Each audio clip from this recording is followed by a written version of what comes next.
play like note for note, or do you sometimes improvise and take your own take on the songs? It depends if we get it right or not.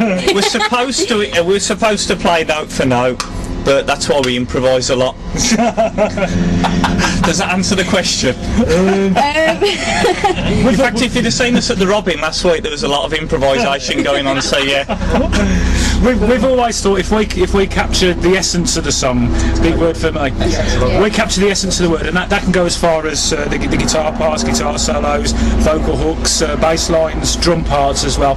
If there's a theme in there, if we capture the theme, then we pretty much allow ourselves free license to do what we want as well. Because at the end of the day, we're a covers band, we're not a tribute band, and that's the big difference, you say. Our philosophy was like the LA scene. You know, a lot of the house bands that play in Los Angeles, they don't pretend to be. We've never pretended to be any of these. We actually find it kind of a little bit distasteful when somebody actually pretends to be Bon Jovi, or pretends to be. It's a bit tacky, you know.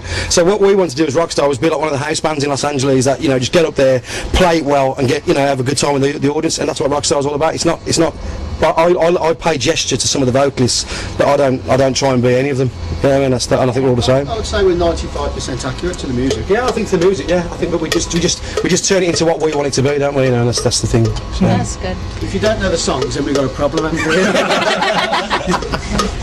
I think I might know them, yeah. I really do like the 80s. No, I'm a 90s girl, but yeah. With a great 80s t-shirt on.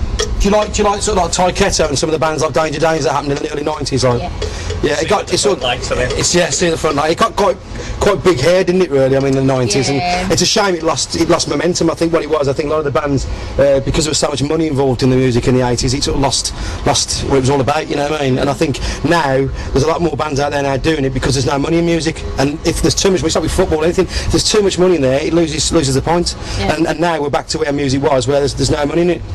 That's Steve. Yeah. Do you learn songs from a music score, or do you play it by ear? Bit of both. No, I would say normally that if we decide what songs we're going to learn, we go through that discussion then, which can be quite lengthy, it can be quite short depending on what song it is and who's talking about it as well. If it's Tony, it normally drags on for about 5 months and everybody gets upset. But anyway, seriously, it's down to myself and yourself, isn't it? I read the notes a lot of the time. Bit of both. You could, I mean, the trouble is, we was having a discussion about a Thunder song the other week, and we was all saying, well, it's the album version because I did a radio edit and I did a single edit, and there's an album version. Because which version? So, if we sort of like read off, if we get the music, it's quite available on the internet, so we'll do that, and perhaps like a cursory listen to the song as well, and tie the two things up together, and then put a bit of us in it as well. It normally sounds pretty close, or close enough anyway. Well, we have been told that the really sort of Rockstar, in a way, is with a lot of songs that we took on Ty Ketto, which really wasn't a very well-known song to a lot of people as an audience, and we sort of started to sort of like decide, well, we wanted to do something from the band, so we obviously Forever Young. And to be fair, I mean, a lot of people said that, you know, we've sort of took it on as our own song now. I mean, fair play to Danny Vaughan and the boys. I mean, we promote them everywhere we go. But it's one of those songs that means a lot to people, so we put that kind of song in the set as well. So you received a personal commendation. We did, yeah. We got an email from Danny Vaughan from Ty Ketto, complimented us on such an impressive version, didn't he? Yeah, he said it was really, really good. And we've also had email from Hardline as well. Yeah. So yeah, it's nice to get that because you do Hot Sherry. We do Hot Sherry, yeah. Yes. Yeah, we're doing it tonight as well.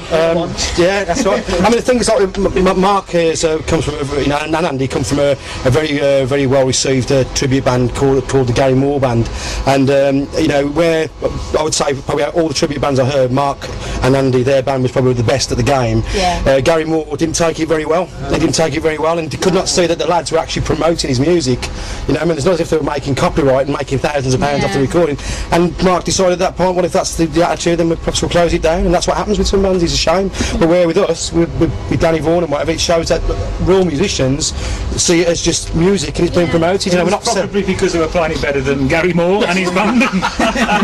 Well, we weren't going to say that, but yeah, that's absolutely true. Well, it's making know that Daz said that. Allegedly. Daz. That's only got one See you in court. Right, I couldn't think of a funny question, but I was listening to your conversation before about the joke. Yes. Can you tell it us? Right, it's not a joke, it's a true story. True story. There's a mate of mine out there, we've actually met up with some old pals of ours from the 80s, early 90s, and Tony Drummer out there, he's with the band Mr. Fix-It, was an old pal of mine, he used to play in my band. One night we got offered to play with Circus of Power from New York City, and we turned up there with Mark Colton, as another old mate of ours, and these guys were on stage, tattooed from head to foot, calling everybody a fucking motherfucker and all this sort of business, and there was loads of alcohol going down, we thought, and the guy said, can we share your dressing room? And he says, yeah, no problem, man, come and share the dressing room. So we were like, yeah, drugs and booze, it's going to be brilliant. And Tony, who at that point was used to use a lot of substances, if I remember. He was like, yes, these boys are really going to be a van full of stuff. So we actually got, I know it's not called to talk about it, but in the day it was okay. So we all steamed into Circus of Powers' changing room, expecting to see an opium den and prostitutes, and there was a tea urn and a fruit bowl. And we were very disappointed. A friend of my brother's who was roadieing for us, called Pavel Kovalik, God bless him, he was a notorious drug taker, and he was immensely disappointed. So there you go, there's a funny little towel from Edwards No. 8. God rest it, as obviously he's no longer with us, but there you go. Yeah. They are apparently rebuilding it, I heard the other well, day. that's a good thing then, because it was an institution and we all loved it. Yeah. Have you got any funny stories? Go for it, come on. Careful what you say. I know, well, I used to live in Sandwich, you see, so there's probably lots of people here who've got funny stories about me that I don't actually remember. I was saying, Tony was saying, what's it like, Dad? I says, it changed, and I says, it has changed a bit, I says, but not too much. I says, I'm just recognising all these 15-year-old kids, they all look a little bit like me. But no, I'm not like that now anyway, I'm alright.